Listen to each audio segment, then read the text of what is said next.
Oi pessoal, meu nome é Eduarda, sou professora de Química e hoje a gente vai falar sobre a estrutura da matéria. Pessoal, a Química tá em tudo que a gente pode ver e tocar e até o que a gente não pode, sendo na eletricidade da nossa casa, na nossa alimentação e até no nosso shampoo. Nessa aula nós vamos ver toda a estrutura de um átomo, os modelos atômicos que foram surgindo até chegar no atual e também como funciona e o que é as semelhanças atômicas. Primeiramente, pessoal, do que é formada a matéria? Grande pergunta. A matéria é formada por uma estrutura de átomos de um elemento químico, sendo que cada elemento químico possui átomos diferentes. Mas, professor, o que é um átomo?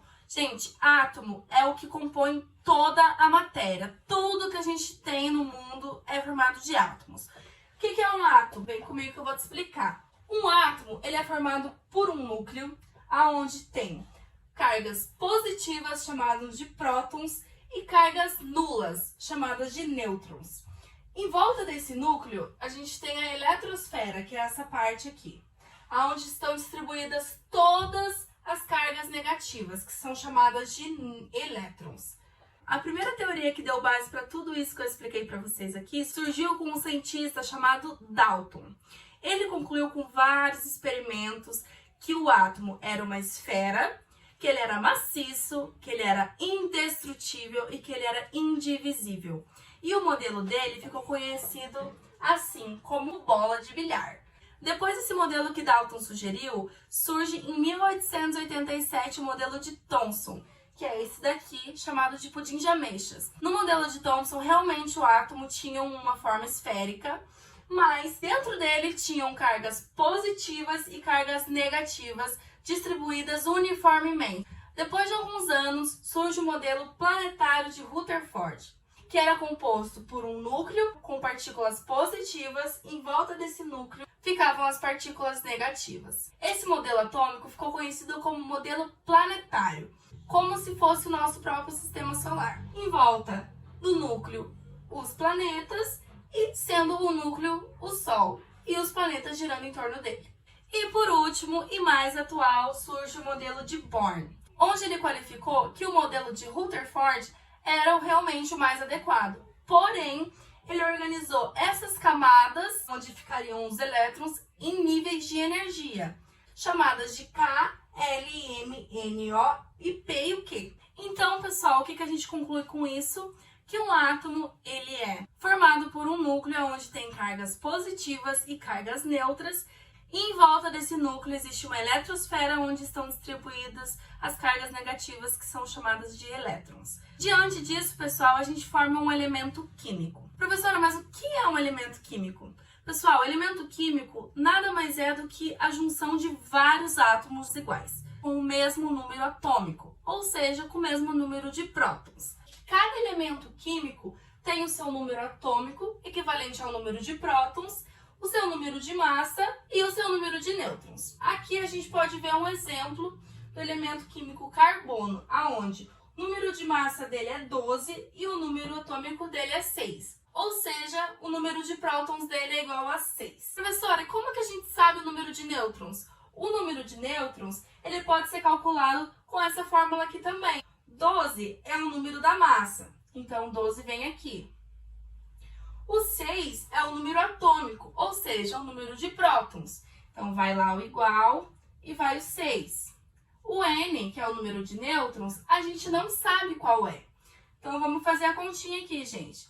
12 menos 6 igual a N.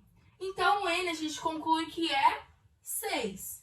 Então o número de nêutrons desse elemento químico é 6. E também existem certos tipos de elementos químicos uma semelhança atômica, onde podem ser isótopos, tendo o mesmo número atômico e diferentes números de massa, podem ser isótonos, tendo o mesmo número de nêutrons, diferentes números de massa e diferentes números atômicos. E também podem ser isóbaros, tendo o mesmo número de massa e diferentes números atômicos. Então, pessoal, dando um exemplo mais aberto disso, a gente tem aqui o exemplo do carbono, aonde todos os números atômicos dele são iguais e os números de massa são diferentes. Aqui embaixo a gente tem os isóbaros, aonde o carbono tem número de massa igual a 14 e número atômico igual a 6. E o nitrogênio tem número de massa igual a 14 e número atômico igual a 7. Ou seja, eles têm o mesmo número de massa e diferentes números atômicos. Aqui a gente tem os isótopos, aonde o berílio tem número de massa igual a 10 e o número atômico igual a 4. O boro tem o número de massa igual a 11 e o número atômico igual a 5. Professora, mas eu não estou vendo o número de nêutrons aí. Vamos calcular. Lembra daquela fórmula que eu coloquei ali no quadro? Que era A igual a Z mais N? Então, a gente pode calcular por essa fórmula. Por quê? A gente tem o número de massa e a gente tem o número atômico. Basta saber qual é o nosso N. Número de massa, berílio, tem número de massa igual a 10. Número atômico do berílio, 4. E o N que a gente não tem. Então, 10 menos 4, passa para cá, vira negativo, inverte o sinal, igual a N. Então, a gente conclui que N é igual a 6. Agora, eu vou apagar para a gente fazer o do boro. Vamos lá, número de massa do boro, 11. Igual, número atômico, 5. Mais N, que a gente não tem, 11 menos 5, passa para cá, inverte o sinal, igual a N. 11 menos 5, 6.